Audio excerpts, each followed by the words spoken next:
So we are back in the Asmodee booth, and we have an illustrious guest. This time we have a game designer, Bruno Cathala, with us, all the way from Europe. He's here at GenCon to share GenCon and play his games with players and sort of just soak up the atmosphere here at the Asmodee booth. How's the experience been so far? It's very nice. I'm impressed by the size of this convention. I think it's really well organized, and people who are coming are very friendly. It's really a big pleasure for me to be here. Yeah, that's great to hear. Yeah. So how we would consider what you would be, what we would call a rock star game designer? No. That's from our perspective. How have you been, like, here at the booth? Do people come up and they know who you are? Or? Some of them, but not many, in fact. Really? Yeah, really. We'll have to change that. And the biggest surprise for me is not to be recognized, but it's that all the people who played, for example, Cyclades, right, which is 2 or 3 years old, discover it. Oh. Yeah, really. And this was a surprise for me. Oh, yeah. So I think that I have to be here. Yes. Absolutely. Yeah, I think that this has been super popular ever since it came out. But it's still fun to know that people are just now being exposed to it. That's awesome. So you're here playing Cyclades with people.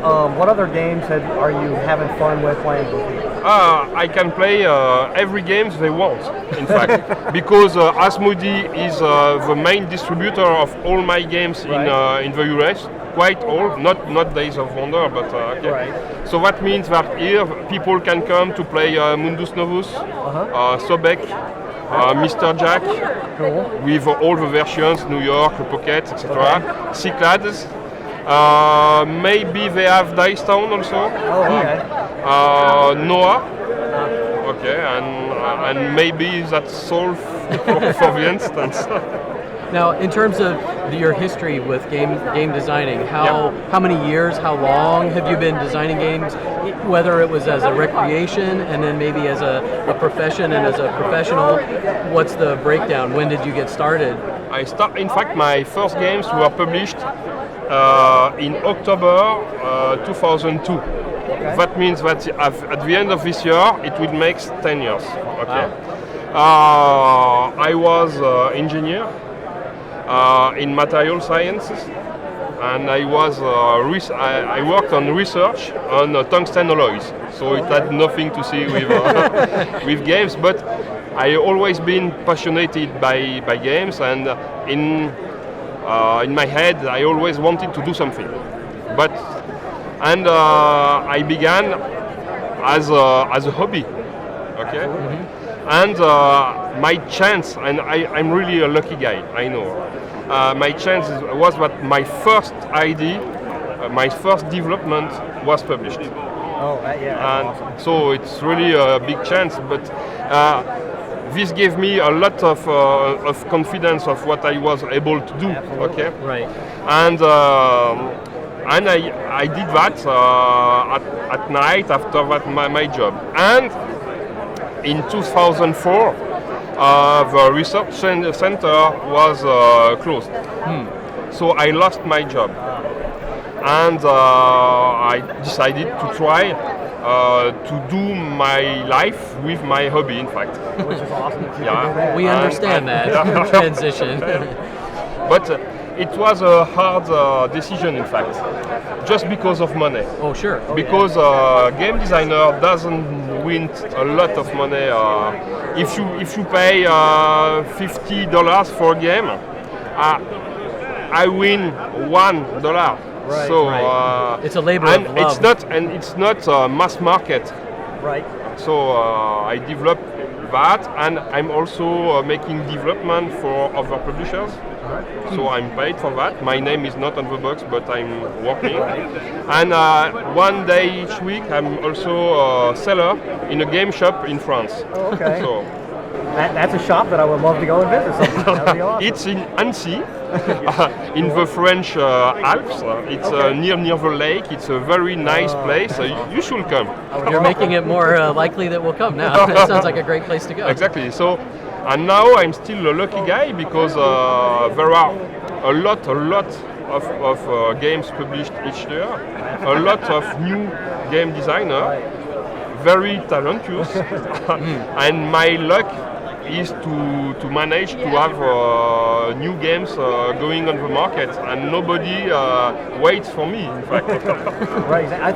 I think something about your games that stand out from other people's games is, at least this is what I feel. I feel like out of a lot, set you aside from different game designers, you really have a passion for games, not just designing them, but for playing them. Exactly. And I think that comes out in your game designs, that you're not somebody just sitting around with a pencil and paper designing these games and throwing them out. You're really down there playing these games, and you really still enjoy it. Yeah. Because a lot of game designers, they get to the point to where they're just designing it. They don't play anymore. my only engine is to make games that I want to play. So Absolutely. it's a very egoist way, in fact. But I'm doing games for myself, and after that, I try to share them to the most people I can, and that's the reason why I am here. Because for me, it's really a pleasure to play with people I don't know, to meet them, to see how they react to the game, etc. That's my pleasure. In fact. They probably teach you about the games in a way that everybody comes to the game in a different way, and people play them in ways you may not even expect. And from one country to another country, the reaction changes. Absolutely. Yeah. And you've actually finally made it to the point to where you have your likeness on game cards. How awesome is that? This is a bonus for the game Mundus Novus we made with Serge Laget. Exactly. And Asmodee, the publisher, made us a surprise because we didn't know that. Oh, that's fun. To create 5 new cards. Cool. We created the cards, but they made the surprise of the graphics, in fact. And you have one card with Serge and one card with me. That's great. That's awesome. Which are really powerful. That's what I was getting ready to ask you. I'm going to have to get some of those. Yeah, you will have it. Sweet. Now, I'm always interested in the design process and how every game designer is different in terms of how they approach. So, on a typical day when you're working on game designs, do you have multiple game designs working in your head at one time? And do you have, just maybe talk a little bit about the typical day in the design life of Bruno Cathala in terms of what your process is like? So, you have to know that I have always, I would say, 10 projects at the same time, but at different stage of evolution. Okay. That means that sometimes some of them are only ideas I'm thinking in, but I don't write anything. I don't like that. I think that the best ideas will stay in my head. The ones which are not so interesting will escape. Okay, and then I have some other projects on which I am making some experiences, so I have to build the prototype, so to find the good picture, making some cards, etc. And then play testing, and changing, play testing, changing, etc. And some other one which I am, they have been signed by a publisher, but I'm still refining them. No, I don't. Sorry, I'm searching for my word. I follow the process with the publisher for the graphics and also for the last playtesting session with them, etc. Also checking the files where they are coming, etc. So and this makes about more or less 10 projects at the same time. That's a lot to have going on at once. And maybe you know that I'm working alone on some games, but on many other games I'm working with other publishers, with other designers, sorry, and which are living far from me.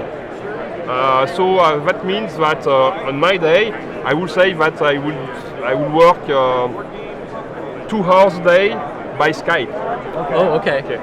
I wondered, in terms of the communication process when you're doing that, is that how you... And play testing. Via Skype? Because there is a function on Skype, which is you can share your screen. Right. And I'm creating some routines where my prototypes is on my screen, for example with PowerPoint, Are there certain designers you have a really good rapport with, where the games just kind of pour out when you guys get together, start talking, and other certain collaborations maybe aren't quite as easy? I think that collaboration is easy. I don't know if it's really the questions, but cooperations, I like that because I don't know who says that, but if you want to go fast, work alone. If you want to go far, work with someone else.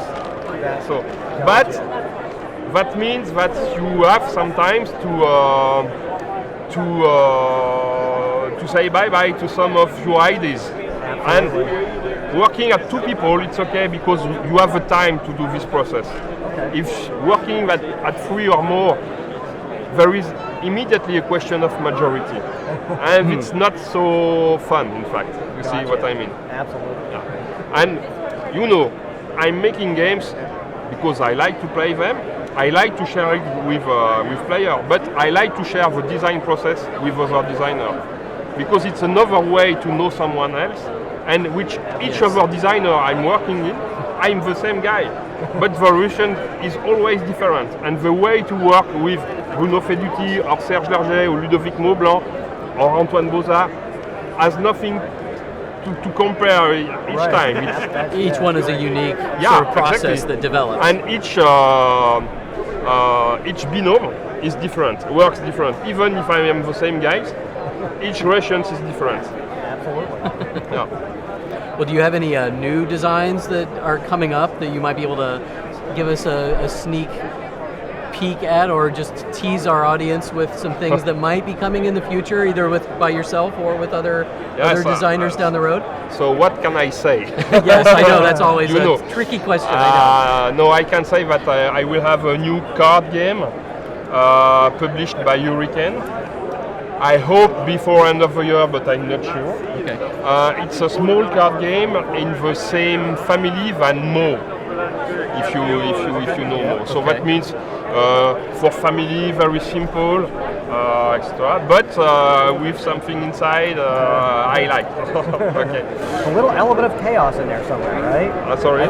Element of like luck. I remember reading a long time ago that you're a huge fan of like just that small element of chaos or chance or randomness in there exactly. to really change things up rather than that perfect information. But not too much. Oh, just I like a mix between hidden informations and open informations.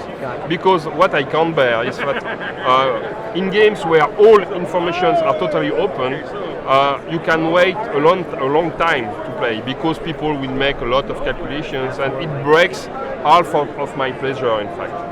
But if all is hidden, you can do anything, so it's not so fun. So perfect balance. Yeah, each designer has his own equilibrium between these two aspects, and I hope that mine will. Trust us, you found that perfect balance. You seem to find it more often than not, I would say, for sure. So I will also have another game published by, for the first time for me, by a Canadian publisher, which is Le Scorpion Masqué. Yes, we know them.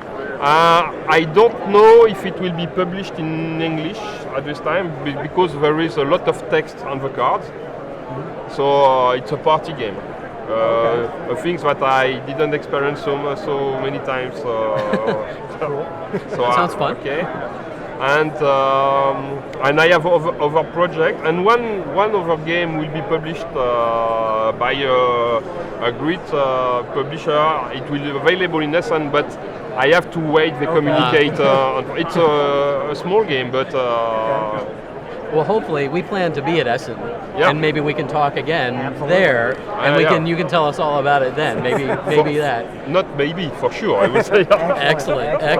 Well, thank you so much, Bruno, for taking the time to talk to us. We really appreciate it, and keep up the great work. We really enjoy your games. Thank you.